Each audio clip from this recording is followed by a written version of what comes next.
بھارتی فوج کی LOC پر کشمیری چرواہوں پر فائرنگ، 2 شہری شہید اور 2 شدید زخمی ہو گئے۔ ISPR کے مطابق بھارتی فوج نے دن 11:55 پر ستوال سیکٹر میں اندھادھند فائرنگ کی۔ LOC پر شہریوں کے تحفظ کے لیے جواب دینے کا حق محفوظ رکھتے ہیں۔ بھارت منصوبے کے تحت من گھڑت بیانیے کی تسکین کے لیے معصوم جانوں کے در پہ ہے۔ IMF اور پاکستان حتمی ڈیل کے قریب پہنچ گئے۔ نئے جائزے اور پروگرام بحالی کی راہ میں رکاوٹیں دور ہو گئیں۔ باضابطہ اعلان جلد کیے جانے کا امکان۔ ذرائع کا کہنا ہے کہ وزیر اعظم اور MD IMF کے درمیان پیرس میں رابطوں اور ملاقاتوں سے بریک تھرو ہوا۔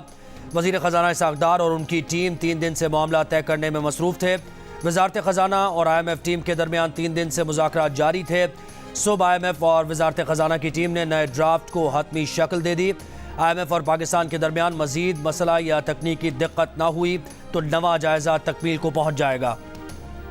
ایکسٹرنل فائنینسنگ نہ ہونے کی وجہ سے IMF سے معاہدے کی راہ میں 300 ارب روپے کی کمی حائل تھی۔ یہ کمی 213 ارب روپے کے نئے ٹیکسز اور غیر ترقیاتی اخراجات میں 85 ارب روپے کی کٹوتی سے پوری کی جائے گی۔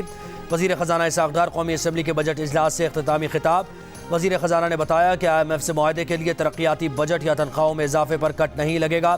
IMF کے تمام نکات پر عمل کر لیا ہے۔ سٹاف لیول معاہدہ ہو جائے تو بسم اللہ، ورنہ گزارا تو ہو رہا ہے۔ ملکی معیشت مشکل حالات کا مقابلہ کرنے کی بھرپور صلاحیت رکھتی ہے۔ ریٹائرڈ ملازم اور شریک حیات کے انتقال کے بعد خاندان کے فرد کو صرف 10 سال تک پینشن ملے گی۔ 1 سے زیادہ عہدوں پر رہنے والوں کی 1 سے زائد پینشن بند ہوگی۔ وزیر خزانہ اسحاق ڈار نے بتایا کہ کئی ہائی پروفائل لوگ 1 سے زیادہ عہدوں کی پینشن لے رہے ہیں۔ اب یہ سلسلہ ختم کیا جا رہا ہے۔ سالانہ 35 کروڑ روپے سے 40 کروڑ روپے سے زائد منافع کمانے پر 6% سپر ٹیکس اور 40 سے 50 کروڑ روپے کمانے والی کمپنیز پر 8% سپر ٹیکس لگے گا۔ نان فائلرز کے رقم نکالنے پر 8.6% ود ہولڈنگ ٹیکس معیشت کو دستاویزی بنانے کے لیے ضروری ہے۔ مفتاح اسماعیل نون لیگ سندھ کے جنرل سیکرٹری کے عہدے سے مستعفی۔ نون لیگ کی تمام پارٹی کمیٹی سے بھی استعفیٰ دینے کا اعلان۔ سیکرٹری جنرل نون لیگ احسن اقبال کے نام خط میں کہا انتخابی سیاست میں سرگرم نہیں ہوں گے۔ پارٹی قائد نواز شریف اور صدر شہباز شریف کی حمایت اور اعتماد کے لیے ان کے شکر گزار رہیں گے۔ سپریم کورٹ میں ہم صرف قانونی سوالات پر فیصلہ کرتے ہیں۔ عدالت کا کام حقائق کے تنازع میں پڑے بغیر قانونی سوالوں کا جواب دینا ہے۔ قانون کی تشریح ہر فریق کے نزدیک مختلف ہو سکتی ہے، مگر عدالت صرف یہی دیکھتی ہے کہ قانون کی کون سی تشریح آئین اور اس کے مقاصد کے مطابق ہے۔ Chief justice of Pakistan Umar Ata Bandial کا secretary and exchange commission of Pakistan کی تقریب سے خطاب۔ چیف جسٹس نے کہا الیکشن کمیشن ایک آئینی ادارہ ہے اور سپریم کورٹ اس آئینی ادارے کا احترام کرتا ہے۔ آڈیٹر جنرل آف پاکستان بھی ایک آئینی ادارہ ہے جو اپنی استعداد سے کم کام کر رہا ہے۔ آڈیٹر جنرل کا دائرہ اختیار تمام صوبوں اور وفاق تک ہے۔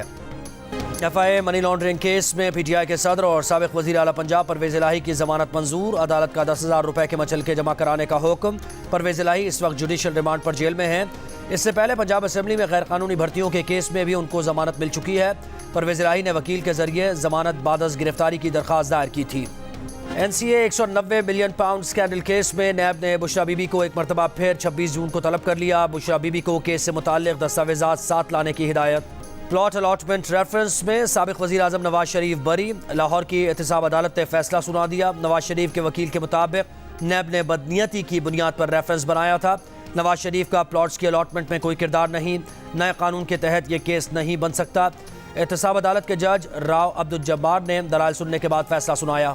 مسلم لیگ نون کی چیف آرگنائزر مریم نواز نجی دورے پر دبئی پہنچ گئیں۔ دبئی روانگی سے پہلے لاہور ایئرپورٹ پر مریم نواز کے ساتھ مسافر تصاویر بنواتے سیلفیز لیتے رہے۔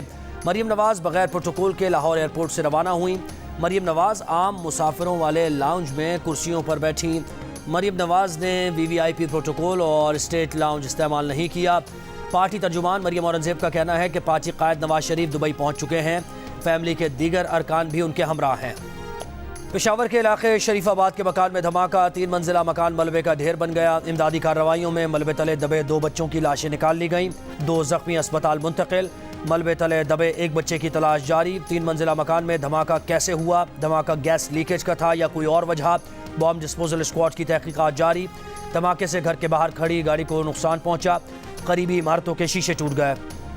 جناح اسپتال کراچی میں کار سوار 2 افراد لڑکی کو مردہ حالت میں چھوڑ کر فرار۔ CCTV ویڈیو میں گاڑی اور لڑکی لاش لانے والے مرد اور خاتون کو دیکھا جا سکتا ہے۔